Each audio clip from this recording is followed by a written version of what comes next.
Почитувани гледачи, добро утро и добро дојдовте во најновото издание на 24 од Сестрце. Денеска е среда и како и претходната сезона и оваа сезона продолжуваме со редовните гостувања на нашиот драг и почитуван гостин, доктор Зоран Крстевски, филозоф и астролог. И секако имаме уште многу теми кои што и оваа сезона ќе ги опфатиме, ќе ги анализираме и разговараме со него овдека во студиото. Секако верувам дека и вие и понатаму ќе бидете дел од нашата емисија. Ќе се јавувате на телефоните, ќе ги поставувате своите прашања и пред се ќе ги читате книгите кои што тој ги пишува, а неуморно секако дека Зоран и понатаму работи на нови книги, но за тоа понатаму во некои од емисиите кога ќе се доближи самиот тој до крајот на неговиот процес. Денеска ќе зборуваме за позитивни промени. Велам добро утро и добре дојде на нашиот гостин Зоран. Благодарам, добро ве најдов.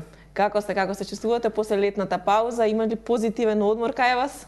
Па секогаш кај мене се работи, така што и се одмара, ама пред се креативната инспирација е многу битна и затоа и пишувам нова книга. Тоа се животни поуки кои што треба да бидат корисни за сите оние кои што ќе прочитаат како поминуваат нашите сограѓани во одредени животни прашања. На тој начин вие се одмарате и се полните со позитивна енергија со тоа што создавате нешто што може да биде од корист на оние кои што ги сакаат вашите книги. Па во животот мора да се действува, мора да се биде инициран кон творештвото, бидејќи знаете, пасивизацијата, изолацијата не се добри. Човекот мора да се стави во темпо, во една интеракција и со себе, и со природата, и со другите луѓе, затоа што ние не сме само тело или материја, ние пред се сме дух или енергетски битија, кои што мора да бидат во сооднос со самите себе си, со тоа што ни ги крепи, што е нивна карактеристика. Например, кај мене асоциацијата знаење, мудрост, осознавање на самиот себе си, пат кон одредена вистина. Сега, некој наш почитуван гледач, во семејни рамки, друг во полето на работата, трет во полето, значи, на патувањата и ред други нешта кои што треба да ги крепат како прва иницијална каписла.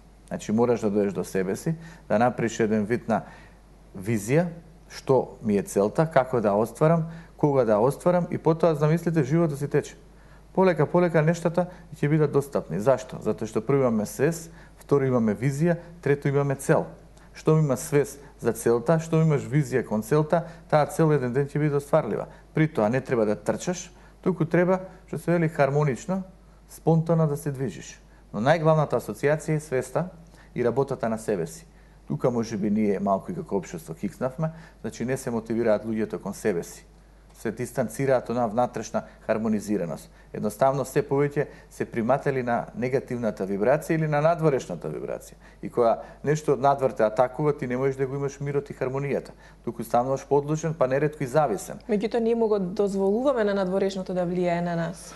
Така е, значи всушност, знаете, човекот е како едно дрво, а всушност и треба да биде како дрво. Дрвото нели се движи кон височините. Сите ние сакаме да постигнеме некои врвови и се искачуваме, значи, нели растеме. Но пред се не е само поентата да трчаме да растеме кон врвот или кон височините, туку и кон самите себе си да пуштиме корени. Зашто едно дрво има стабилноста на основа на неговите корења. На основа на неговиот, што се вели, темел, натрешен темел, енергетски темел. Затоа што утре ако нема доволно квалитетен темел, тогаш или корења ќе продува еден ветер и ќе го однесе тоа дрво. Така и човекот, ако нема темел длабоко у себе си, ако не работи на себе си, ако не ги конкретизира своите животни прашања, не знае кон што се насочи, тогаш животните непријатности наидуваат. Гледате што се случува. Непогодби, елементарни непогодби. Некој да изгуби работно место, некој да биде напуштен во љубовта, некој па да се разболи, некој па да се соочи со страдање на блиските личности. Но кога имаш една свес, еден темел длабоко у себе си, ќе сватиш дека се е минливо и се е менливо. Дека на некој начин со текот на времето ќе дојде и убавиот момент. И дека неретко и темнината може да не научи да утре да цениме светлината. Затоа што нема живот во кој што нема страдања, нема болки и во тој случај мора ние да работиме, значи на нашиот внатрешен темел. Но знаете се, тоа не се постигна со една емисија. Ние да раскажеме или со една прочитана книга. Тоа треба многу константна работа. Процес кој што ние се обидуваме преку нашите емисии да го постигнеме и секако да им доловиме на гледачите што е она најважно, што тие треба да го поседуваат за да во нив се случуваат тие позитивни промени за кои што ние денеска ќе зборуваме. Изложени сме нели на негативни вибрации од околината, од секојдневните случувања, меѓутоа треба во себе да задржиме онаа позитивна нишка за да можеме да одиме кон позитивни промени. Можеби сега се некои нови почетоци, ете се започнува нова учебна година, од септември некако секогаш се поврзуваат нови почетоци. Сега или од септември после нова година. Тоа се периоди кога луѓето можеби си поставуваат цели, таргети, од кој период тие би започнале да ги прават своите промени. Па еве, можеби ова период кога треба да позборуваме за позитивните промени. Па да, тоа е можеби психолошка асоциација на промени, иако луѓето се врзуваат со промените за време на нова година, нели, следи новата година, ќе направам промени, старата остави зад мене и сега веќе ќе биде подобро. Значи тоа е се психолошко влијание, но имаме и космичко влијание, тоа е за време на роденденот. Кога сонцето доаѓа на истиот степен кога сме се родиле и само тогаш доаѓа на тој степен и тоа е асоциација дека ни се раѓа нова соларна година, нов космички почеток и дека ова претходен соларен хороскоп или соларна година оставаме за себе. Завршува. Добиваме нов подзнак, нова енергија, нов дух и фактички треба да ги славиме родендените или преку нив да ги гледаме шансите за промена. Тоа е нашата нова година. Тоа е нашата нова година и сега некои луѓе може имале тешка година, некои работи не оделе како што сакале. И автоматски тие сега не може да дочекаат новата година од психолошка гледна точка. Тие треба да знаат кога им е роденденот, тогаш им е шансата. И тогаш треба бидат у најубава енергија, најпозитивна и да бидат подготвени на вистина за промена. А знаете, промената треба биде еквивалент на храброста. Значи да бидат во сооднос. Морам да бидам храбар, морам да имам иницијативен, морам да имам визија, морам да имам цел. За да го постигнам сето тоа, морам да имам свест. Свеста што асоцира? Каде стигнав? Што ми се случи? Зашто потпаднав под негативноста? Зашто не напредував како што сакав? Зашто сум во една криза со сам себе си? Зашто некои нешта ме фатија на еден вид на негација или на отпор? Дај да работам, да напредувам. Затоа гледате, прво, диагноза, преиспитување на слабостите. Свест да ги преиспитам слабостите, да се преиспитам себе си. Дали се движам по вистинскиот пат? Затоа што во животот, знаете, се е движење, се тече, се менува. Се едното движење оде кон врвот, некој иде кон дното, некој иде во статус кво, во пасивизација. Но и тоа статус кво е движење. Значи нема мирување. Затоа што ти фактички ги губиш нештата, на сега клетките не работат, сега ни расте косата, сега ноктите исто така ни растат. И ред други нешта ние ги губиме, но ние можеме и да напредуваме, да добиеме. Значи со самото тоа добиваме на свест, на мудрост, на визија, на промена, на трансформација, на нова определба во животот. Значи треба да идеме афирмативно, односно промената да ја прифатиме како составен дел од животот. Но гледате, промената се случува константно и ти мораш да бидеш во текст со промената. Како одат годините, ти не можеш веќе да беснеш, да бидеш од оној тип на пристап пубертетски или адолесцентски, каде што едноставно ќе те водат на гоните страстите. Затоа што со текот на времето и хормоните ни опаѓаат. На мажите тестостеронот, кај жената естрогенот. Потоа имаме потреба за окситоцин, за хормонот на гушкање и ред други нешта. Значи, хормонално некои нешта се менуваат во нас и ние тоа мора да го прифатиме. Може би природата тоа не го наумила за да се подсмириме. Затоа се вели, како човекот оди кон повозрастните години, станува помудар. Видите, нагонот, страстите, хормоните не му се во игра. Каде е конфликтот? Мажи, да речеме, кои што веќе не завлегуваат во 50-тите години од животот и тие се уште со страстите да беснеат, се уште што се вели неконтролирано да се однесуваат. И затоа и овој што е состојаникот на Али Баба има асоцирано дека во животот секоја година има одредена цел. До 20 години вели тогаш е страста, набојот, нагонот. Од 20 до 30 ти ги искажуваш интелектуалните капацитети, учиш, се надградуваш, клучно е да најдеш некој кој ќе те упати во проблематиката, добар учител, добар ментор. Затоа нели некој на факултетите исто така напредува, има ментори кои што го упатуваат. Или пак да влезеш у компанија да учиш. Првата асоциација инвестирам. Инвестирам во себе си, инвестирам во знаење. Пред се инвестирам во искуство. После од 30 до 40 години инвестирам во навики, кои што сум ги стекнал и тогаш треба да се обидам да постигнам нешто поконкретно. Нели, сега веќе се сменија нештата, да влезат во брак, да формираат свое семејство, да направат нешто конкретно. 30 до 40 години полека се воспоставува темелот. Тогаш и може да се иницираат некои промени во полето на економијата на бизнисот. Од 40 до 50 години мора да се направи резултат. Тие се годините кога ние треба да се искачиме. Тогаш треба ги вкусиме сите претходни наши активности. Се тоа на што сме го инвестирале. Дали е љубов, дали е семејство, дали е работа, дали е некое вложување, значи мора да вроди со плод. На човекот му требаат резултати. Тука е проблемот. Вие гледате, некој работи, некој инвестира, некој постојано се труди, нема резултати. Прво, можеби во љубовта, затоа што дава премногу емоции, нема резултати, не му се возвраќа. Можеби во работата, каде што константно се троши себе си, креативност изразвува, нема резултати, нема соодветен личен доход или нема финансиска подкрепа. Значи во животот, покрај дејствувањето, активитетот, целта и визијата, многу битни се резултатите. Затоа што еве ние на пример ако никој не гледа, што резултати ќе имаме? Ние вака ќе си разговараме било каде во кафуле. Ние бараме резултати, а резултатот кој е? 1 до 20 гледачи добро да го почувствуваат се тоа нешто го зборуваме. Ние сме во голем плюс. Не ни требаат нас 500.000. Затоа што нивото на свест е тоа, ние не можеме да се надеваме дека ќе допреме до секоја личност. Едноставно 1 до 20. Утре доаѓаат 10-20, па потоа одиме кон бројот. Така и се во животот. Мора да има мал резултат кој што не крепи и ме подига. И во овој случај замислете уште нешто ќе ви кажам колку има простор во овој прв дел. Човекот живее како со спуштени ролетни. Значи сега замислете вие во домот, ние живееме и ги спуштаме ролетните, ништо не гледаме. Нашата перцепција во домот, дури ни е затемнето, свеста ни исто така затемнето, тек тук ние прогледуваме до ние мали дупчиња што се на ролетните. Па ја гледаме малку надворешната стварност. Па малку што се вели имаме повисока перцепција, а сушност ништо не гледаме. Се лажеме дека гледаме, а ништо не гледаме. Зашто? Бидејќи нештата ги ставаме под тепих. Не сакаме да се соочиме со соседната слабост, со тоа што старееме, со тоа што ни опаѓа енергијата, со тоа што не сме постигнале или со тоа што можеби реално не придобиваме од некој друг, затоа што тој е премногу себичен, затоа што живееме во околности во кои што не напредуваме и ние не сакаме да ги видиме работите за да не се повредиме и живееме како во една блажена несвесна ситуација која што еден ден може да ни се удри од главата. Затоа првата и главната асоциација е да ги дигнеме ролетните, да прогледаме. Тоа што ќе ги дигнеме ролетните, можеби првично ќе не повреди, затоа што ќе ги видиме аномалиите, можеби ќе видиме некоја здравствена слабост. Но ајде вие терајте таа здравствена слабост константно, еден ден ќе го загрози цел организам.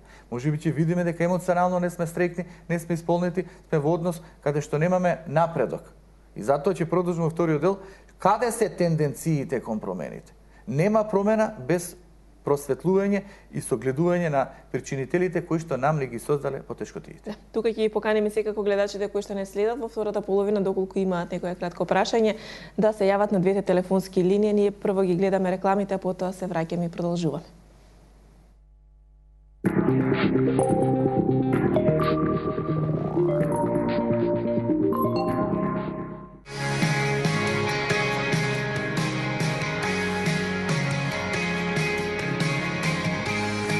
Black Up. Уживајте под сонцето. Алкалоид Скопје.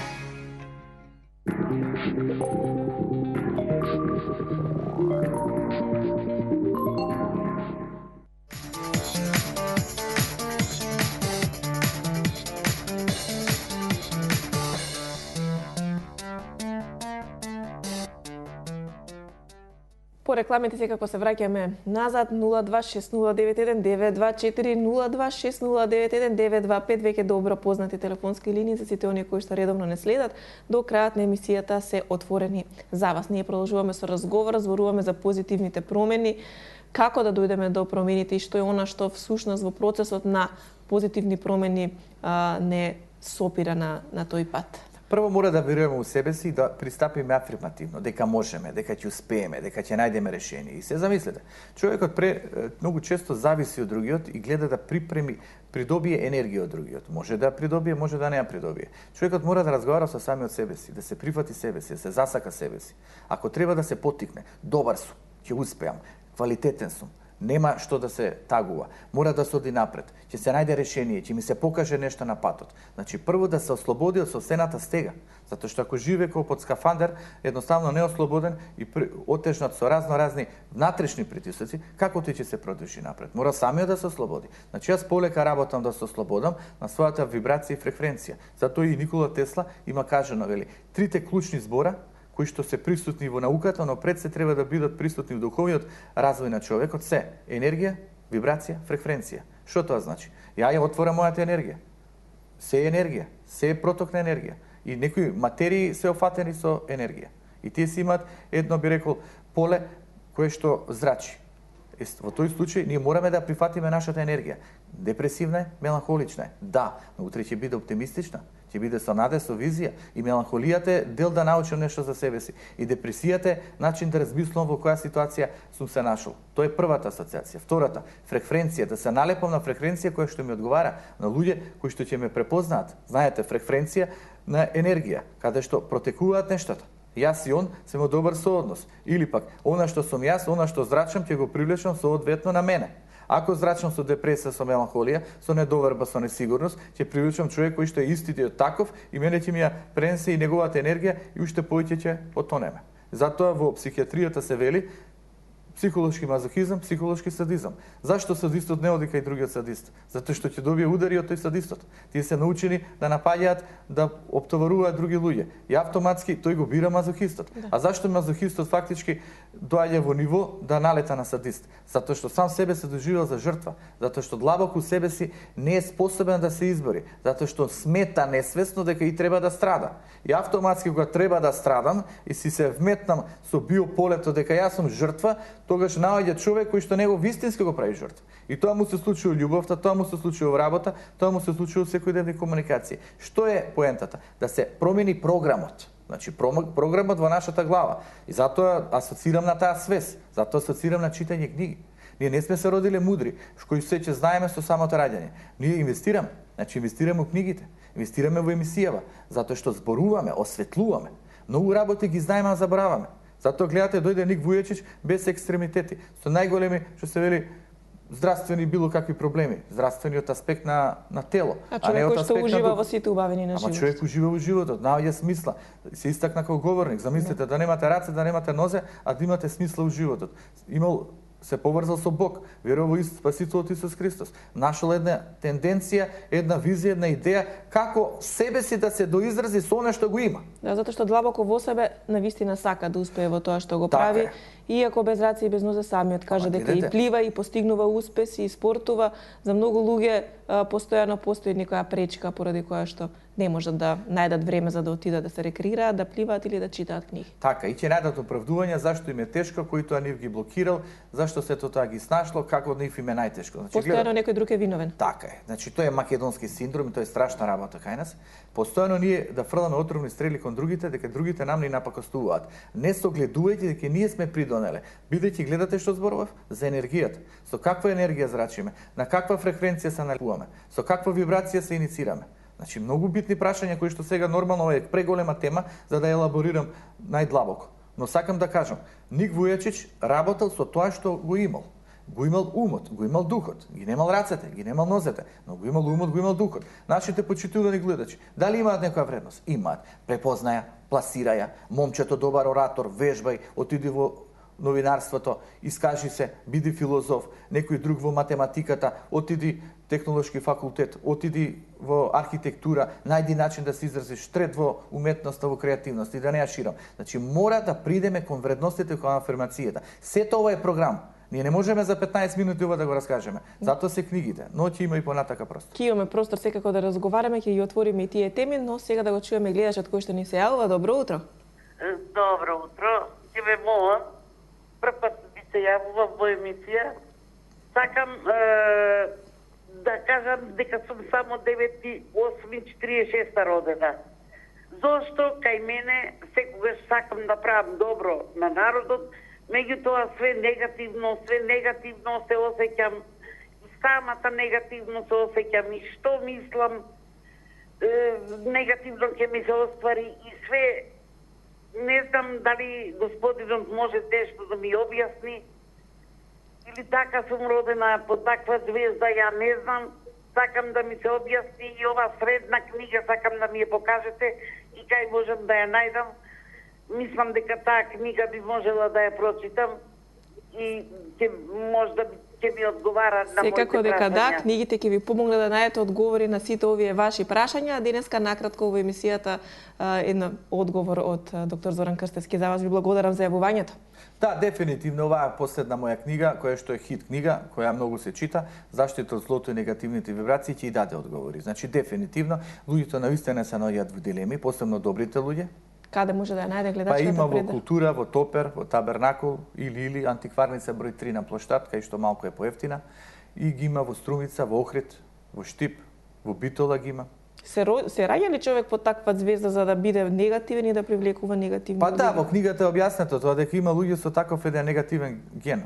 Мала ген се вели тој, на агресивност, на насилство, на грубост. и кои што гледаат на секој начин да напакостат своето его да го изразат. И така се создадени. Сега тука има анализа по таа генетска основа, какви биле нивните предци, зашто тоа се случувале, што тие носат во себе си, како тоа да го ичистат од слободата евентуално, колку придонела социјалната средина, како било воспитанието, дали наште цел смисла во животот, дали ја повредиле главата и ред други прашања кои што некои ги направиле негативци. И ништо не е случајно, си имаат сите подлога. И тој Сталин си има своја подлога, и тој Хитлер си има своја подлога, и тој Иди Амин и компанија на негативци, не случајно се негативци. Ништо не е случајно. Тука се поише аспекти кои што некои луѓе ги прави екстремно зли. Но ви внимавајте, ретки се екстремно зли луѓе. Ги има садисти, психопати, ептен со психата забегање. Негативни мисли. Негативно темни. определени, значи кои што уживаат во злото, значи садистички ориентирани. Тој Бројвик кој што ги стрелаше децата, вам 80 и неколку ги уби, 77 само на островот ги истепа. Тој дефинитивно е олицетворение на зло, на негативна вибрација. И тука науката има што да понуди. Зашто тој таков станал? Но сакам да асоцирам. Ние не можеме да ги препознаеме луѓево кои што се определени кон некоја негативност, а не обкружуваат. Радикалното зло горе-доле ќе го види, само внимавај да не ептен ти застане на патот. Како еве гледате и ред терористички напади, што ти не се случува. Тоа не може да биде во име на добро. Тоа е се во име на зло. Така. Но асоциацијата ми е, како ние да се заштитиме од луѓето околу нас, а преполни со негативната вибрација. И колку нас тие не изместуваат, а ние водиме од позитивната вибрација. И како ние да се заштитиме, а да продолжиме со позитивната вибрација. Затоа што сега накратко само ова ќе го кажам, па ќе ја слушнеме гледачката. Значи, првото прашање, што ние на вистина можеме да се разочараме и веќе да почнеме да внимаваме дали треба да правиме добро. Затоа што гледаме со добро, тешко ни се возвраќа. Што од општество, што од поединци, што од групации. И тука е најглавниот проблем за човекот и нашата држава, ако ние почнеме на вистина се тргнеме од доброто. Имаме повторно гледачна линија, да чуеме кој ни се јавува. Добро утро. Добар ден, ве поздравувам. Повелете. Го памтам Зоран што од многу подамна, значи што од помлади години го пратам и вистина многу ми се допаѓа неговото објаснување, се јавувам од Битола. Сакам да кажам дека и јас сум родена на 9.8, како претходната гледачка, и истото мене ми се случува. Дека навистина со сите добри работи што ги правам, не дека ми се враќа многу лошо, но некако не оди така како што е замислено. На секого сакам да му помогнам, дури на непознати луѓе, меѓутоа ми се враќа како бумеранг во, да речам, не во моја корист. Родена сум реков на 9.8 во 6 сатот и 15. Дали звездите се така вистина наместени за јас да страдам, например, многу имам читано книги за се, значи имам знаење од сите области, меѓутоа не можам да го изразам тоа што го знам, нешто како да ме кочи и некогаш дури кревам раци, си велам како сака нека види судбината, нека носи, сигурно е така, значи стихино да се оди животот, меѓутоа вистина сум болен по природа и не се предавам лесно. Пријатно и што Ви благодарам за јавувањето. Ете денеска две гледачки родени 9 и 8 со истата проблематика. Случајно ли е ова? Па не е случајно, тоа е тоа космичко влијание. Сонцето кај нив е во истиот степен и ете некако ги зафаќаат истите работи. Затоа е битен роден денот. Затоа што секоја година на 9 август Сонцето ги активира енергетските текови кај луѓето родени во тој датум.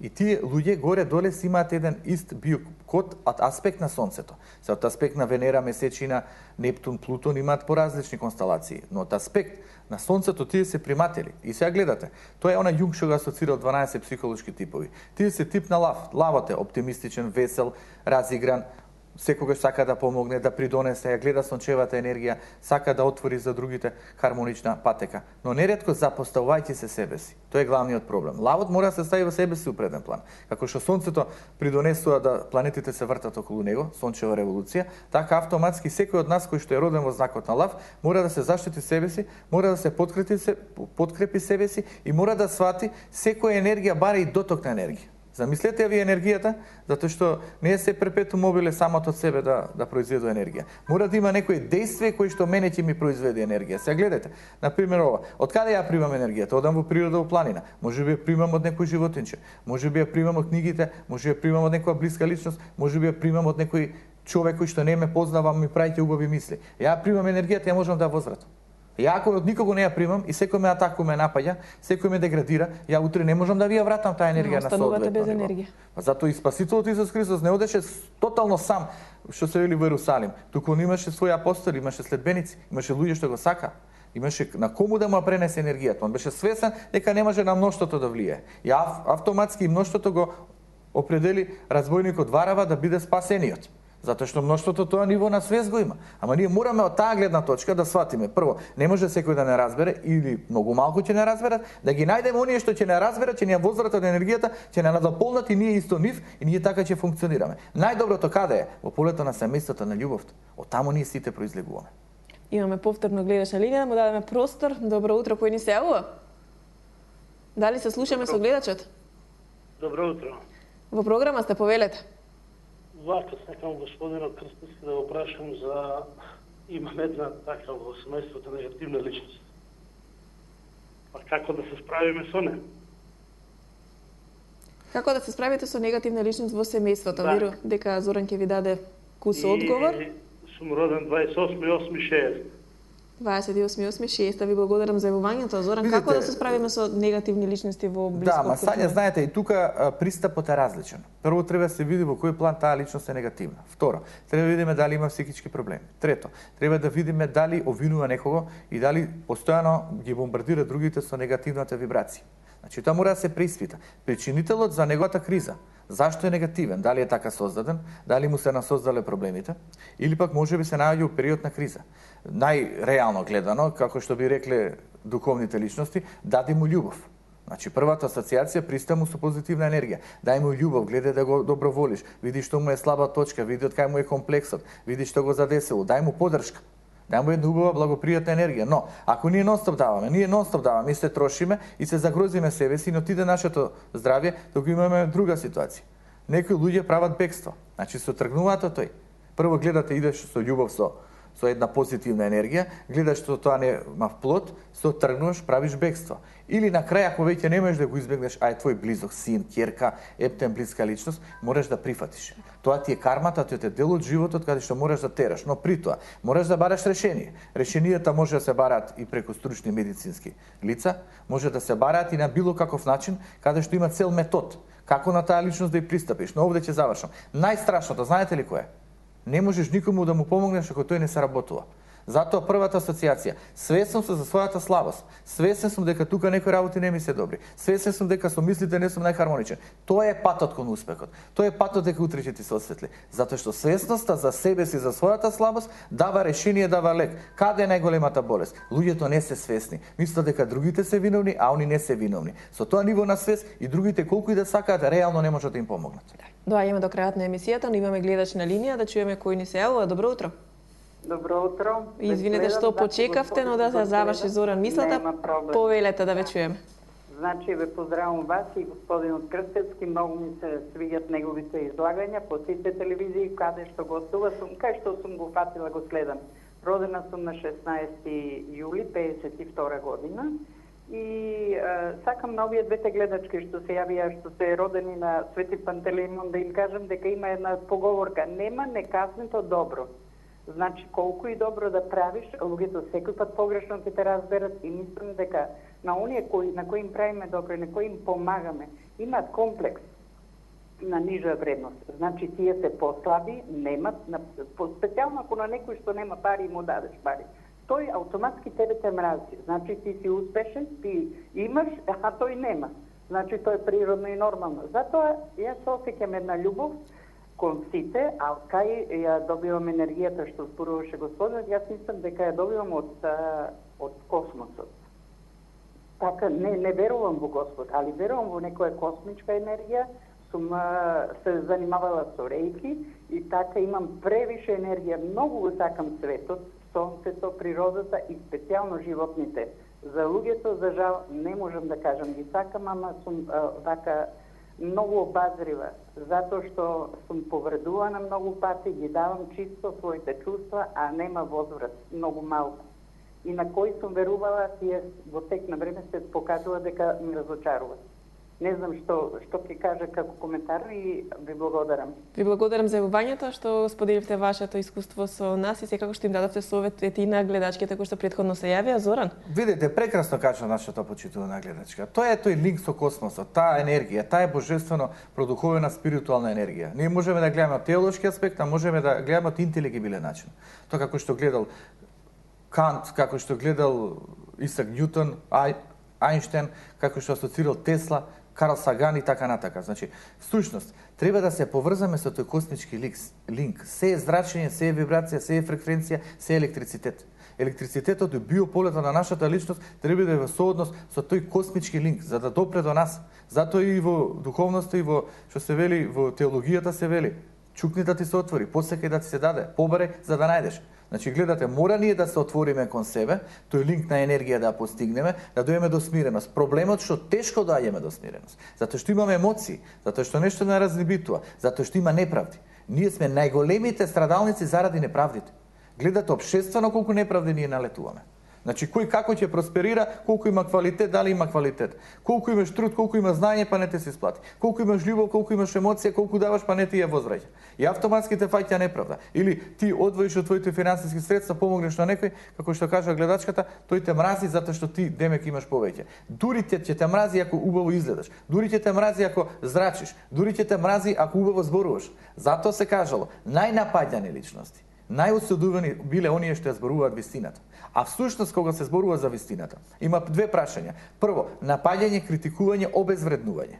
Значи, првото е. Второто прашање, секој ќе гледа на таа твоја вистина да најде слабости, да преиспита, но на крај да свати дека мора да прифати. И затоа вистината на љубовта е најконкретната и најсуштествената. Таа мора да биде прифатена, но да не се лажеме, луѓето на негативната вибрација на злото никогаш нема да прифатат. Да се надеваме само на позитивците.